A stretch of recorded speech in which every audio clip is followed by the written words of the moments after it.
Very good morning, dear students. Now we are going to start the new unit, current electricity.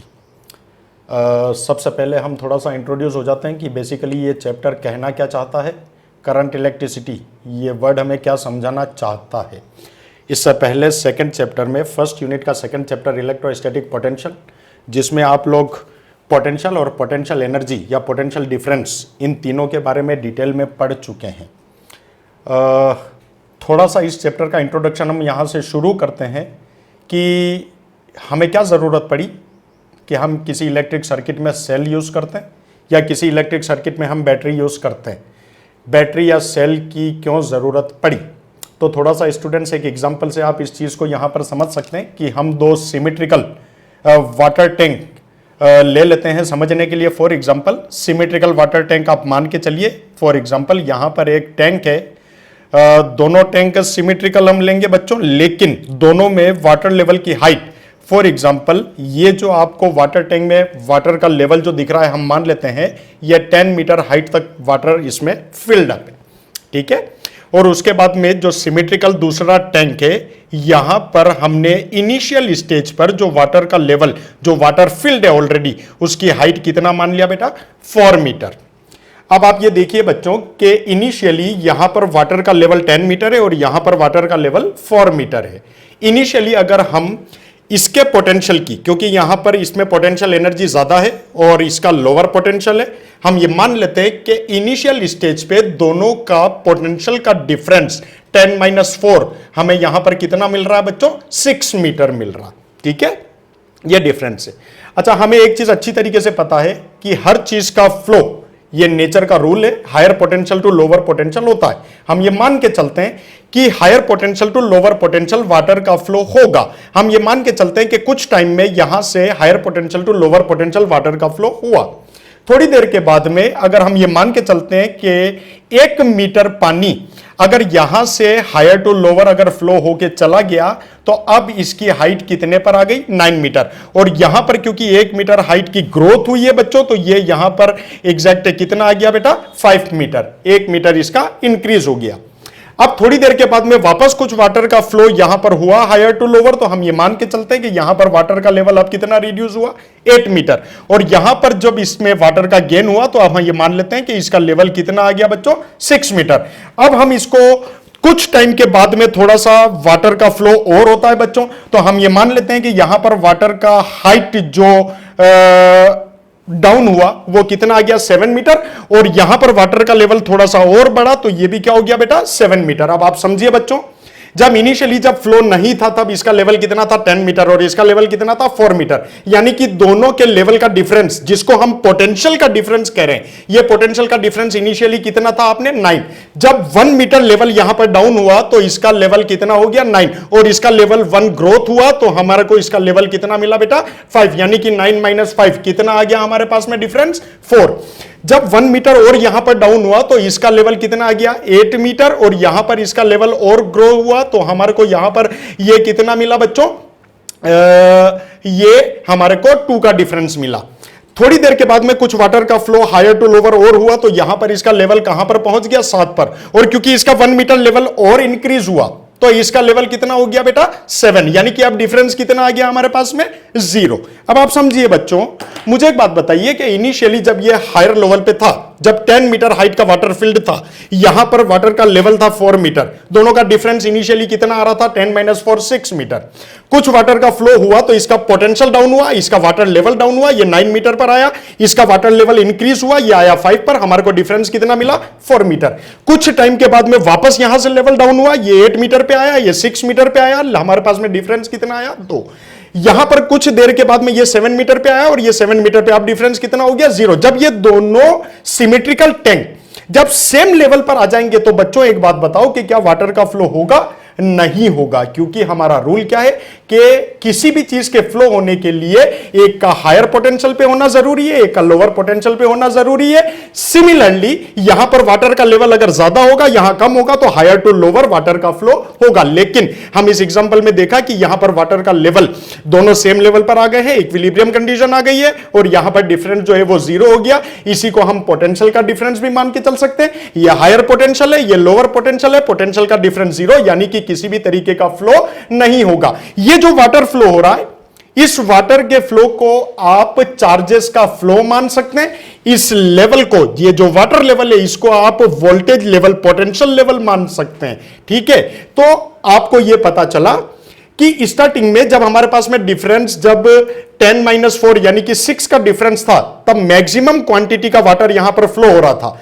जैसे जैसे यहां का level down हुआ, यहां का लेवल इंक्रीज हुआ, ये क्वांटिटी, जो वाटर की क्वांटिटी जो फ्लो हो रही थी, वो डिक्रीज होते होते होते होते इक्विलिब्रियम कंडीशन पर आ गई, यानी कि no water flows from beyond this level. ये हमारे पास में इक्विलिब्रियम कंडीशन आ गई। हमारे को पता ये चला कि अगर हम ये चाहते हैं कि सेम क्वांटिटी, इनिशियली जितना वाटर फ्लो हो रहा था उतना का उतना वाटर हमेशा फ्लो होता रहे, तो उसके लिए ये पोटेंशियल का डिफरेंस, इस लेवल का डिफरेंस हमेशा कांस्टेंट रहना जरूरी है। अगर ये डिफरेंस अगर कांस्टेंट रहता है तो हमें अभी भी उतना ही वाटर फ्लो होता हुआ दिखेगा और बाद में भी उतना ही वाटर फ्लो होता हुआ मिलेगा। अब आप बच्चों इस एग्जांपल को समझ गए हैं कि इलेक्ट्रिक सर्किट में rate of flow of charge, उस रेट के कांस्टेंटली फ्लो होने के लिए हमें पोटेंशियल के डिफरेंस को कांस्टेंट करना पड़ेगा, और उसी इलेक्ट्रिक सर्किट में पोटेंशियल को कांस्टेंट रखने के लिए हम सेल या बैटरी का यूज करते हैं। इस चैप्टर में आगे डिटेल में हम लोग पढ़ेंगे कि किस तरीके से सेल में केमिकल रिएक्शंस वगैरह होती हैं, तो उनसे किस तरीके से पोटेंशियल क्रिएट होता है, और हायर पोटेंशियल, लोअर पोटेंशियल। अभी आपको मैं यहां पर बताता चलूं कि सिंपली, क्योंकि ये हायर पोटेंशियल है, तो जनरली हम जो सिंबल बनाते हैं सेल का, उसमें हायर पोटेंशियल को हम एक थोड़ी सी बड़ी लाइन से डिनोट करते हैं और लोअर पोटेंशियल को एक छोटी सी लाइन से डिनोट करते हैं, और ये हमारा बेसिकली एक सेल का सिंबल होता है। इसको जो है एग्जाम्पल को आप बच्चों अच्छी तरीके से समझ गए हैं। Higher potential to lower potential, यानी कि कॉन्स्टेंटली चार्ज के फ्लो होने के लिए पोटेंशियल डिफरेंस का कांस्टेंट रहना जरूरी है। स्टूडेंट्स, जैसा कि अभी आपने समझा कि चार्जेस के फ्लो होने के लिए हायर पोटेंशियल लोअर पोटेंशियल का कंसेप्ट क्या होता है, हमने सेल का कंसेप्ट समझा अभी कि हर चीज़ का फ्लो, जो रूल है नेचर का, higher potential to lower potential होता है।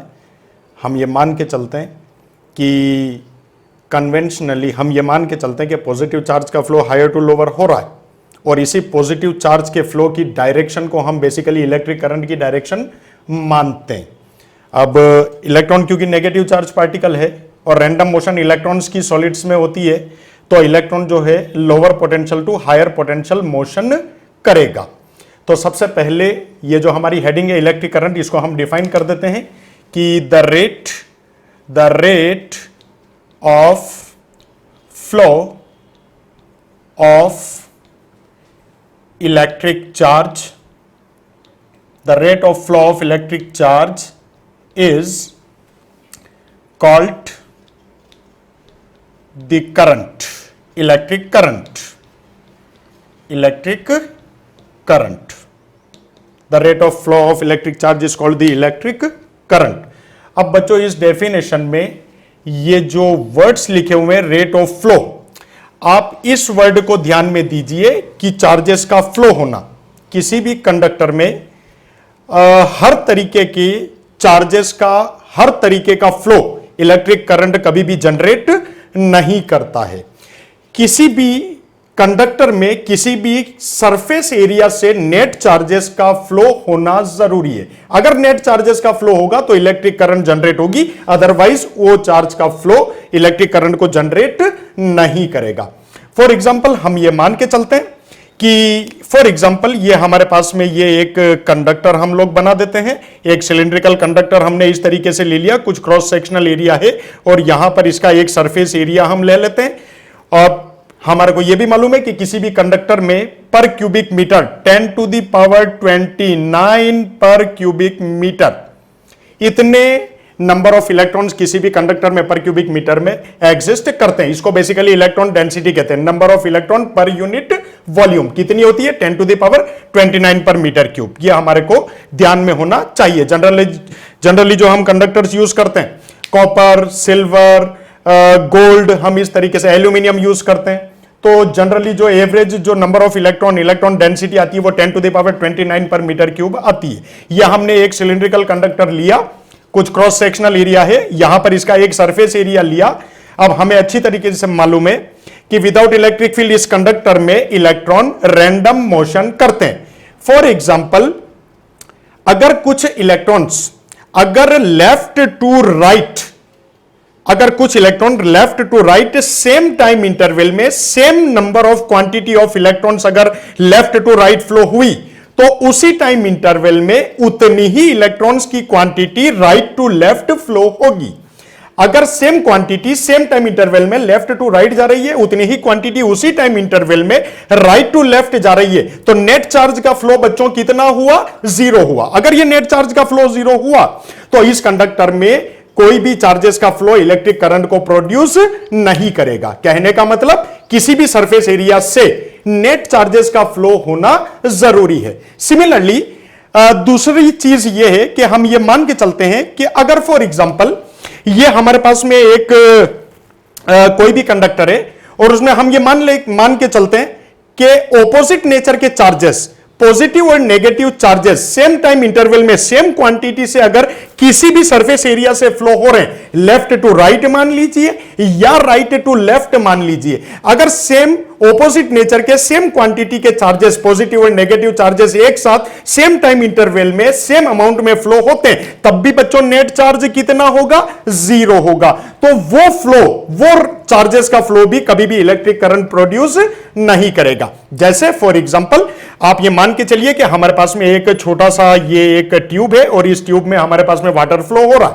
अगर इस ट्यूब में वाटर फ्लो हो रहा है, तो वाटर में हमारे पास में हाइड्रोजन आयंस भी है, हमारे पास में ऑक्सीजन आयंस भी है, और पॉजिटिव और negative ion same amount same time interval में फ्लो हो रहा है।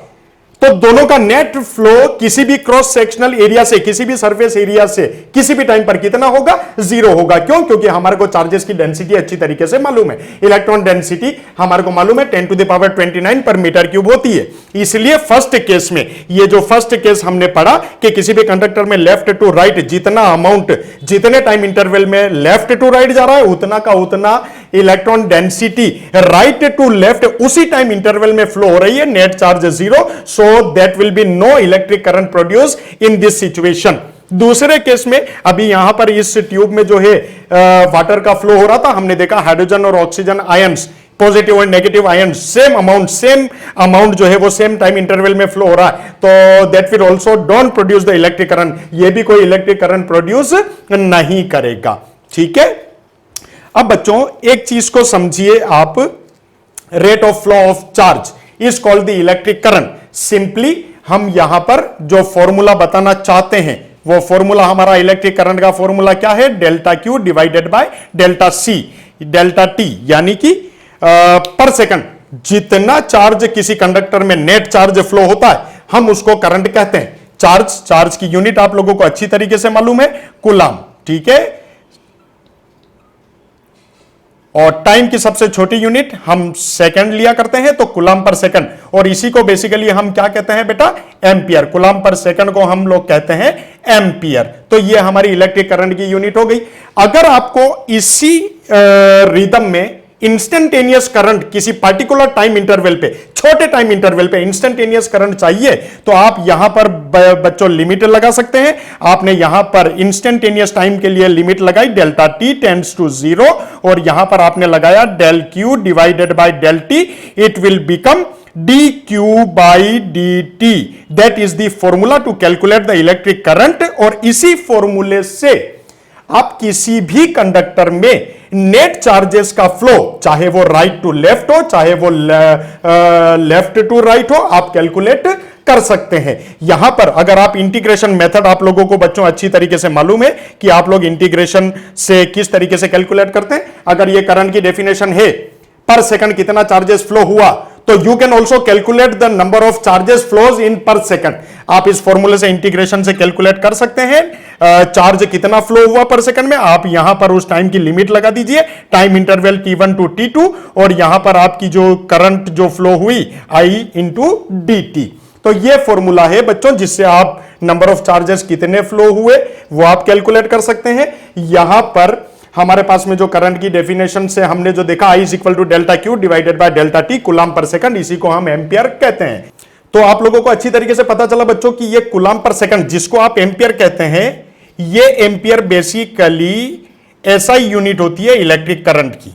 आप लोगों को एक चीज और बताता चलूं जो शायद आपको पहली बार सुनने में मिलेगी कि इसी इलेक्ट्रिक करंट की जिस तरीके से एसआई यूनिट एम्पियर है, एक सीजीएस यूनिट होती है। वो सीजीएस यूनिट बेसिकली क्या होती है? इलेक्ट्रोमैग्नेटिज्म की यूनिट होती है। EMU इलेक्ट्रोमैग्नेटिज्म की यूनिट होती है।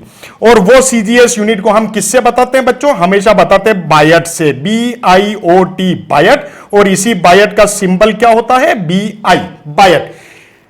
ये सीजीएस यूनिट हो गई जिसको हम इलेक्ट्रोमैग्नेटिज्म यूनिट कहते हैं, जो कि बायट से रिप्रेजेंट की जाती है। सिंबल इसका BI है। एसआई यूनिट आपकी एम्पियर है।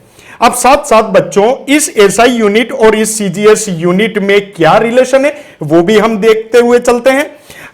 बच्चों यहां पर एक चीज हमेशा याद रखना कि 1 एम्पियर इज इक्वल टू 1/10 बायट के बराबर होता है। 1 एम्पियर इज इक्वल टू 1/10 बायट। अच्छा एक चीज और बच्चों, ये जो आपने सीजीएस यूनिट जिसको आप इलेक्ट्रोमैग्नेटिज्म यूनिट से रिप्रेजेंट करते हैं बायट, इसी बायट का एक दूसरा नाम भी होता है। इसी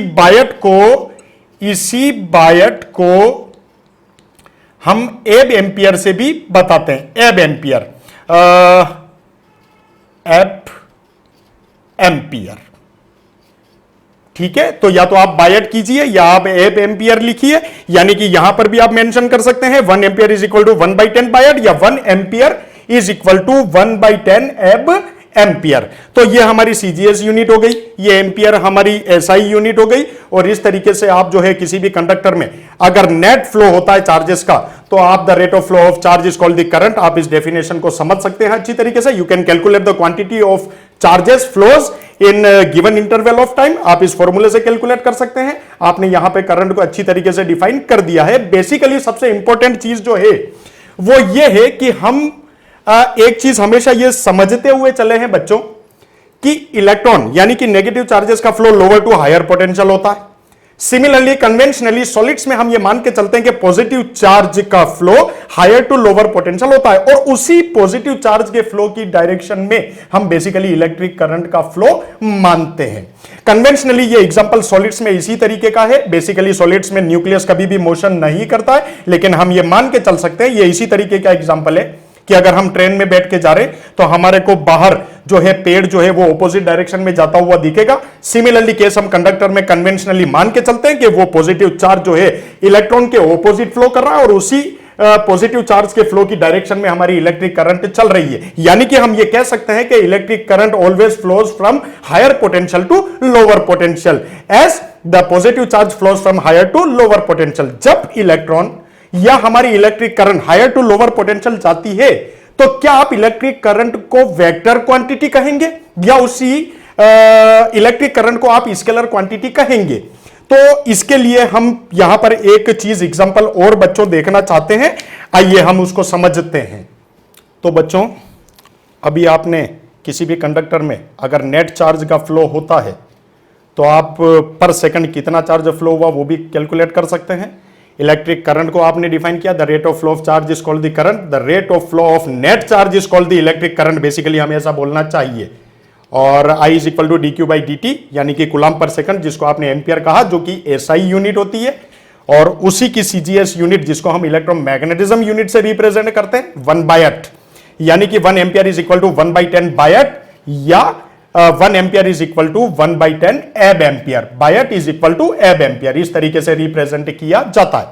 अब शर्त यह है कि ये जो इलेक्ट्रिक करंट आपने डिफाइन किया, आपने चार्जेस का फ्लो कैलकुलेट करने का मेथड निकाल लिया, आपने करंट को डिफाइन कर दिया।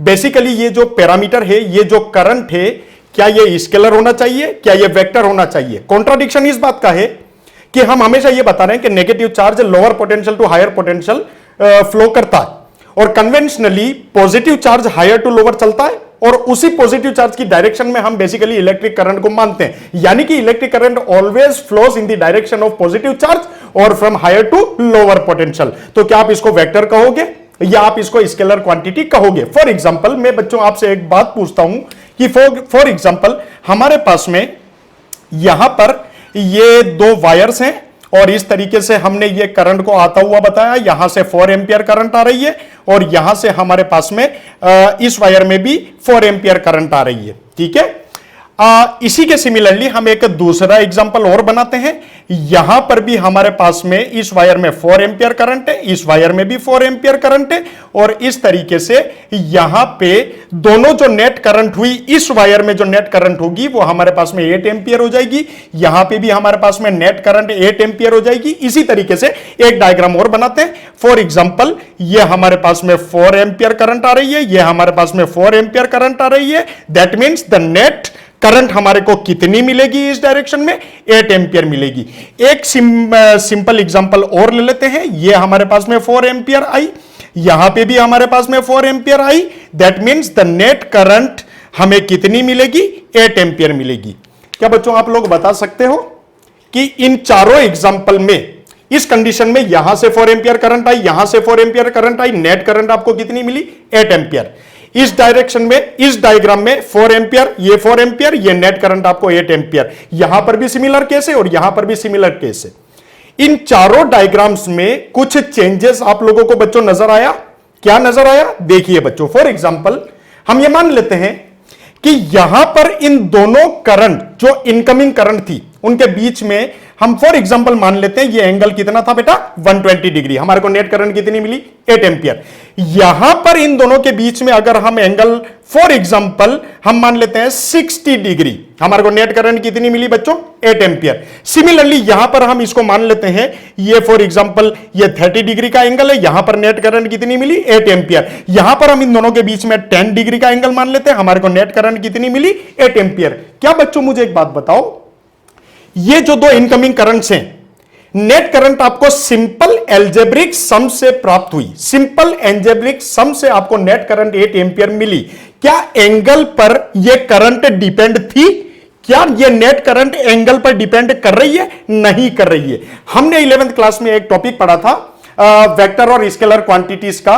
हमारी जो सेकंड यूनिट थी उसमें हमने स्केलर और वेक्टर क्वांटिटीज का हमेशा से अच्छी तरीके से हमने जो है स्टडी की थी कि अगर हमारे पास में दो प्रोडक्ट होते हैं बच्चों, एक तो डॉट प्रोडक्ट होता है जो कि कोसाइन से डिनोट किया जाता है, एक वेक्टर प्रोडक्ट होता है जिसको हम क्रॉस प्रोडक्ट कहते हैं, जो साइन से रिप्रेजेंट किया जाता है। यहां पर इन दोनों करंट को नेट करंट के लिए हमने सिंपल एल्जेब्रिक सम किया। जबकि अगर ये वेक्टर क्वांटिटी होती तो वेक्टर क्वांटिटी में ये एंगल मेजर किया जाना जरूरी हो जाता, और अगर ये अगर एंगल मेजर करता तो हम सिंपल एल्जेब्रिक सम करके इस नेट करंट को हासिल नहीं कर सकते थे। तो ये पता ये चला कि ये जो नेट करंट हमारे पास में आई है, it's not depend on angle, ये किसी डायरेक्शन पे डिपेंड नहीं कर रही, किसी एंगल पे डिपेंड नहीं कर रही है। दैट्स व्हाई हम इस इलेक्ट्रिक करंट को हमेशा कौन सी क्वांटिटी मानते हैं बच्चों? स्केलर क्वांटिटी मानते हैं। बात समझ में आ गई? आप दो वायर्स के बीच में कितना भी एंगल रखिए, जो नेट करंट आपको मिलेगी वो it will not depend on the angle between the two incoming currents. वो करंट्स जो है वो करंट जो है वो इन एंगल पे डिपेंड नहीं होगी। और अगर एंगल पे डिपेंड होती तो हमारे पास में क्रॉस प्रोडक्ट में हम साइन लेते, हम डॉट प्रोडक्ट में कोसाइन लेते, लेकिन यहां पर एंगल पे डिपेंड नहीं है, हमारी डायरेक्शन जो है नहीं मेजर डायरेक्शन पे डिपेंड नहीं कर रही है, और ये जो नेट करंट है ये सिंपल एल्जेब्रिक सम से हो रही है। अगर हमारा ये वेक्टर क्वांटिटी होती तो सिंपल एल्जेब्रिक सम से हम नेट करंट 8 एम्पियर नहीं बोल सकते थे। दैट्स व्हाई हम इस इलेक्ट्रिक करंट को बच्चों कौन सी क्वांटिटी मानते हैं? स्केलर क्वांटिटी मानते हैं। ये कभी भी वेक्टर क्वांटिटी हम इसको मान के नहीं चलते हैं। केवल एक इस एंगल पे डिपेंड नहीं करने की वजह से हमने जो है इस क्वांटिटी को हमने क्या नाम दिया बच्चों? स्केलर क्वांटिटी नाम दिया है। अभी आपने देखा कि हम करंट को क्यों स्केलर क्वांटिटी कहते हैं। सिंपल एल्जेब्रिक सम से यहां पर आपने नेट करंट जो है वो 8 एम्पियर किया।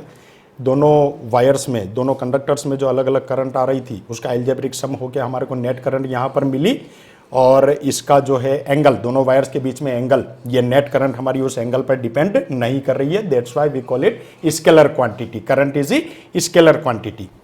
अब एक बहुत ही इंपॉर्टेंट चीज है बच्चों, उस चीज को आप समझना कि फॉर एग्जाम्पल हमारे पास में ये एक कंडक्टर है, ये एक हमारे पास में मेटेलिक कंडक्टर है, ठीक है बच्चों।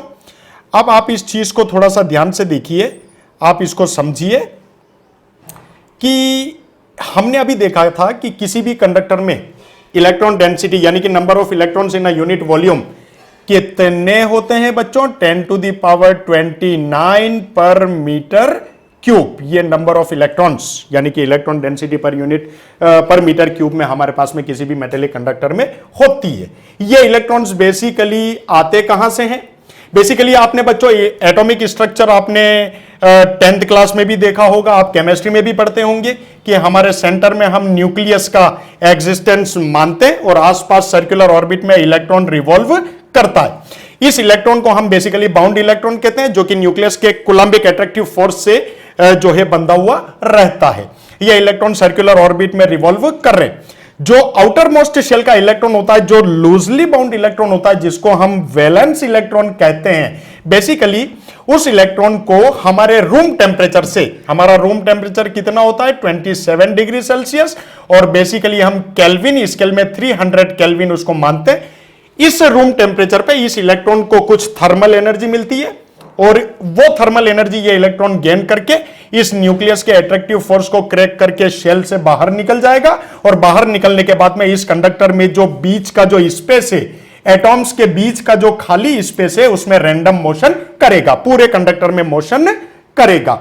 अच्छा, अब मुझे एक बात बताइए बच्चों, जब तक आपने इन इलेक्ट्रॉन्स को जो कि रैंडम मोशन कर रहे थे, आपने एक पार्टिकुलर डायरेक्शन नहीं दी, आपने बैटरी नहीं लगाई, आपने सेल नहीं लगाया, आपने वोल्टेज अप्लाई नहीं किया, तब तक ये इलेक्ट्रॉन रैंडम मोशन कर रहे हैं। लेकिन जैसे ही आपने बैटरी कनेक्ट किया, बैटरी कनेक्ट करने के बाद में इन फ्री इलेक्ट्रॉन्स को एक पार्टिकुलर डायरेक्शन मिली और लोअर टू हायर पोटेंशियल ये इलेक्ट्रॉन जो है फ्लो होना चालू हुए। अब यहां पर एक कंसेप्ट है बच्चों, मैं छोटा सा एक कंसेप्ट आपसे डिस्कस करना चाहता हूं कि फॉर एग्जांपल यहां पर हमने इस कंडक्टर को ये इस एक सेल से जो है कनेक्ट किया, ये हमने एक बैटरी या सेल से हमने ये कनेक्ट कर दिया और इलेक्ट्रॉन्स जो कि रैंडम मोशन कर रहे थे, अब क्योंकि हमने पोटेंशियल लगा दिया, इन इलेक्ट्रॉन्स को एक डायरेक्शन मिल गई, लोअर टू हायर पोटेंशियल ये इलेक्ट्रॉन्स फ्लो होंगे। मुझे एक बात बताइए, फॉर एग्जांपल हम ये मान के चलते हैं कि इस कंडक्टर में टोटल नंबर ऑफ इलेक्ट्रॉन्स हम मान लेते हैं, फॉर एग्जांपल हमारे समझने के लिए 30 इलेक्ट्रॉन्स है, किसी टाइम पर हमारे पास में 30 इलेक्ट्रॉन्स है और ये 30 इलेक्ट्रॉन्स कहां से फ्री हुए? ये आउटर मोस्ट शेल से थर्मल एनर्जी गेन करके बाहर निकले हैं और इन एटॉम्स के बीच के स्पेस में इस कंडक्टर में रैंडम मोशन कर रहे थे। जब इन्हें हमने सेल से डायरेक्शन दी, अब ये lower potential to higher potential flow करेंगे। मुझे एक बात बताइए, इस 30 में से अगर इस बैटरी ने अगर एक इलेक्ट्रॉन को इधर सक किया, ये इलेक्ट्रॉन निकला, number of electron reduce to 29, अगर उनमें से इलेक्ट्रॉन और आया 28 और आया 27 और आया 26, तो हम ये देखेंगे बच्चों कि थोड़े टाइम के बाद में इस कंडक्टर से जो नेगेटिव चार्जेस, जो नेगेटिव चार्ज पार्टिकल ये इलेक्ट्रॉन से, ये अगर सारे फ्लो होके चले गए तो हमारे पास में ये कंडक्टर जो होगा वो कौन सा आयनाइज्ड हो जाएगा? नेट चार्ज कितना हो जाएगा? Positive charge. लेकिन बच्चों ऐसा नहीं होता है।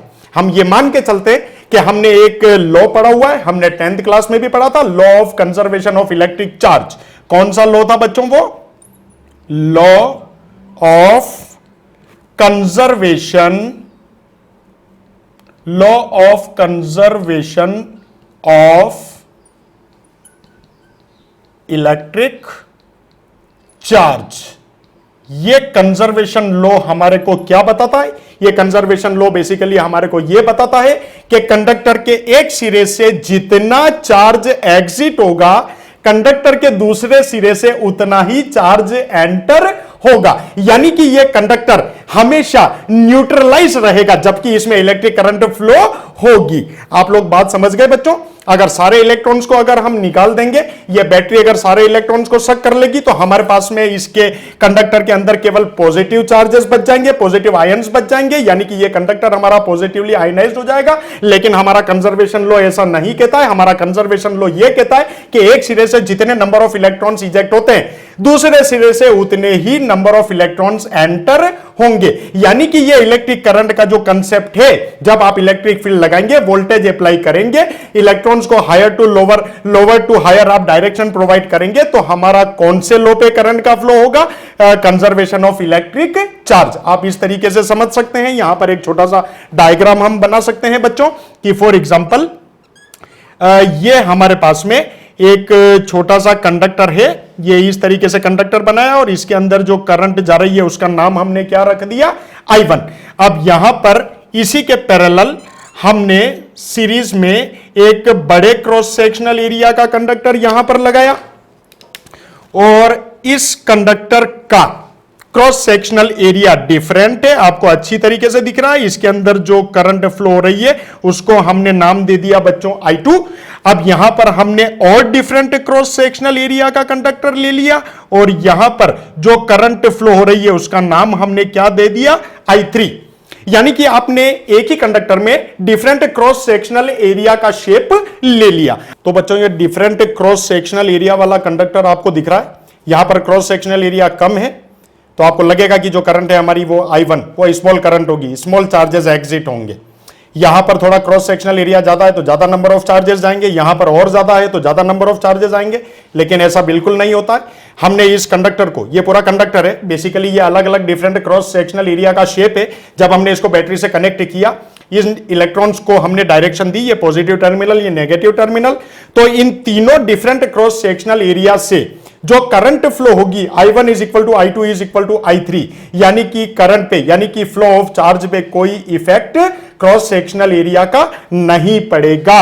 यानी कि हमारा कंजर्वेशन ऑफ इलेक्ट्रिक चार्ज क्या कहता है कि एक सिरे से जितना इलेक्ट्रिक चार्ज एग्जिट होगा उसी टाइम इंटरवल में उतना अमाउंट ऑफ इलेक्ट्रिक चार्ज दूसरे सिरे से एंटर होगा। तो बेसिकली किसी भी कंडक्टर में the flow of electric charge कौन से कंसेप्ट पे काम कर रहा है, law of conservation of electric charge. ये बहुत एक इंपॉर्टेंट कंसेप्ट है बच्चों, इसको आप हमेशा ध्यान में अच्छी तरीके से ध्यान में रखिए। Law of conservation of electric charge, the electric current flows in any conductor follows the law of conservation of electric charge. That's good.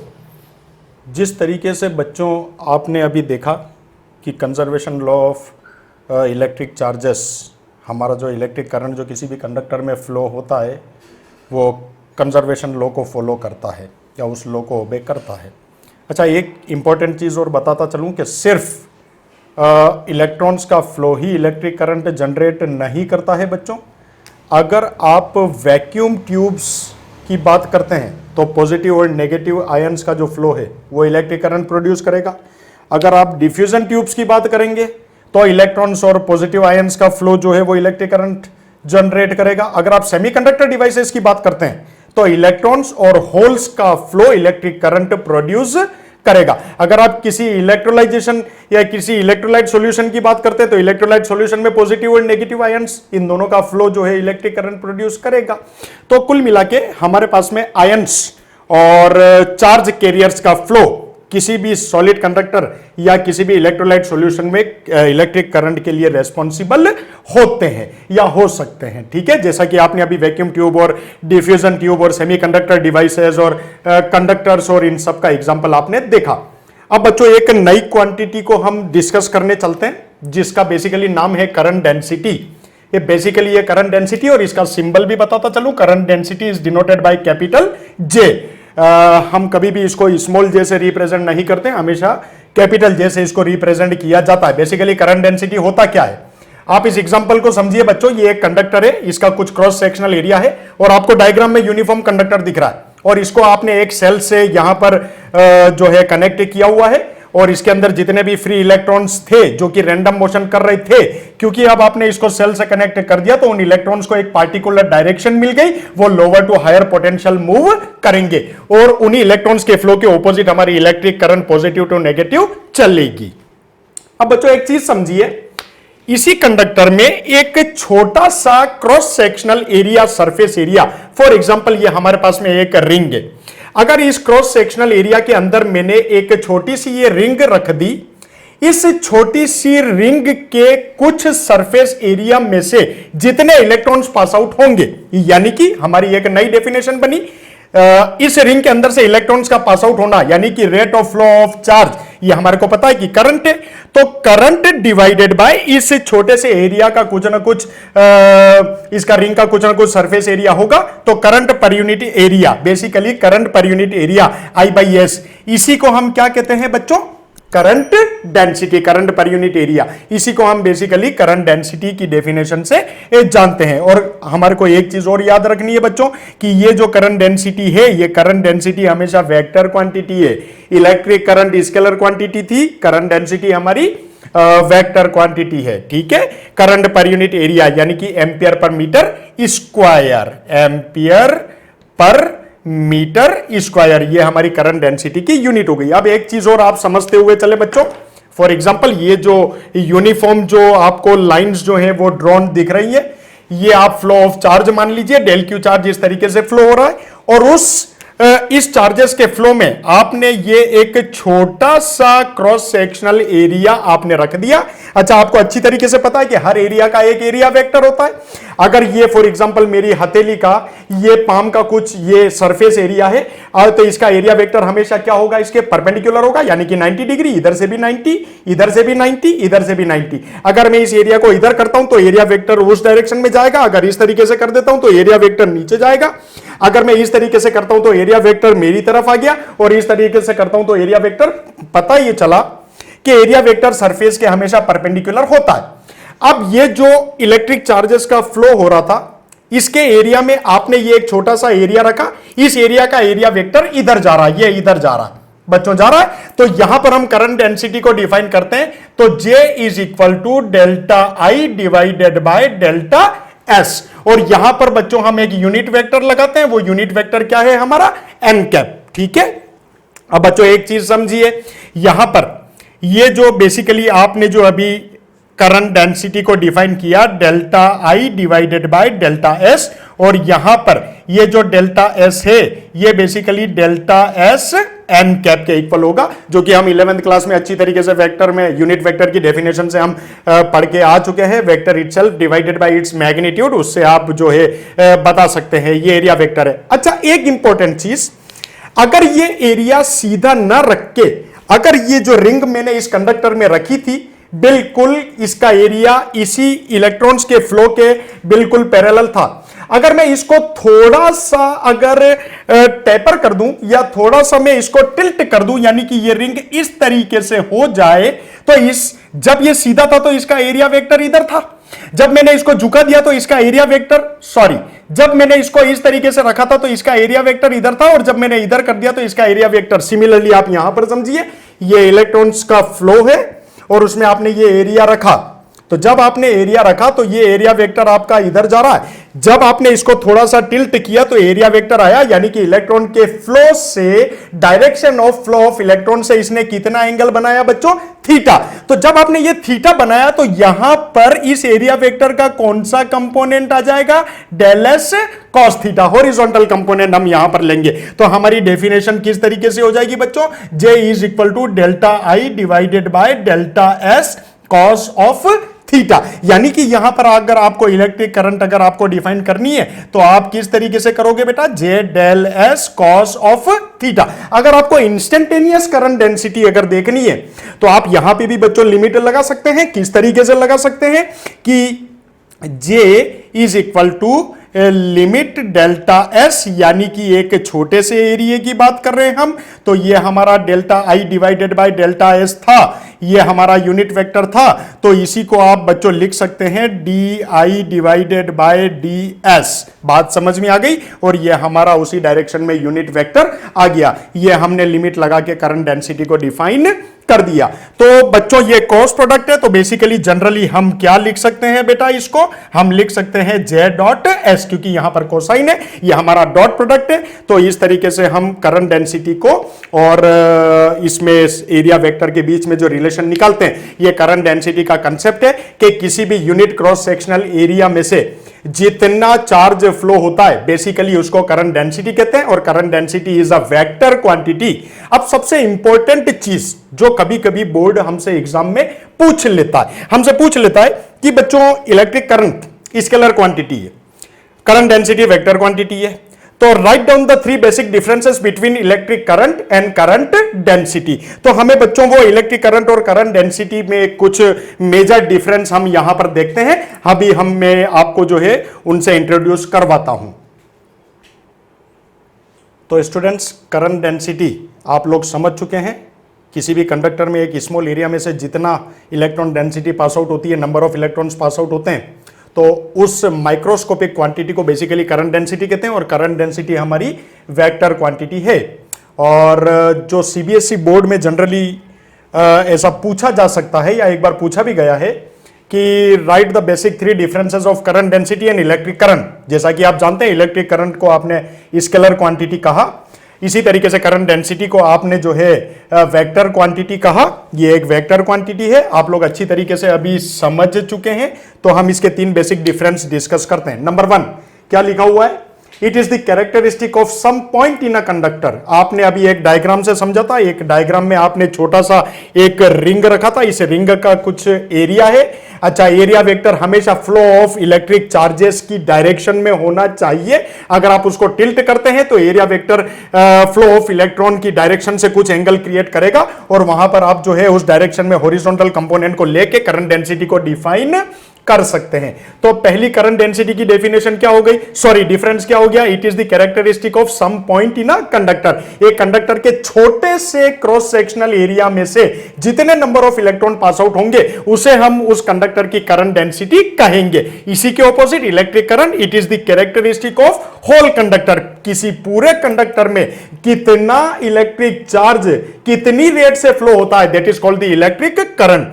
दूसरा डिफरेंस क्या है बच्चों? इट इज वेक्टर क्वांटिटी, आप लोग अभी समझ चुके हैं, और इट इज स्केलर क्वांटिटी, जैसा कि आपने इससे पहले टॉपिक में देखा था कि हमने क्यों करंट को स्केलर क्वांटिटी कहा। Number 3, it is the microscopic quantity. एक कंडक्टर के छोटे से क्रॉस सेक्शनल एरिया की क्वांटिटी है, that's why we call it microscopic quantity. Current density is microscopic quantity, और क्योंकि ये पूरे कंडक्टर की कैरेक्टरिस्टिक है इसलिए हमने इसको कौन सी क्वांटिटी कहा बच्चों? Macroscopic quantity. तो ये जो 3 बेसिक डिफरेंसेस हैं करंट डेंसिटी और इलेक्ट्रिक करंट में, ये कभी भी बोर्ड हमसे पूछ सकता है, हमें ये चीजें अच्छी तरीके से याद रखनी चाहिए। Thank you so much.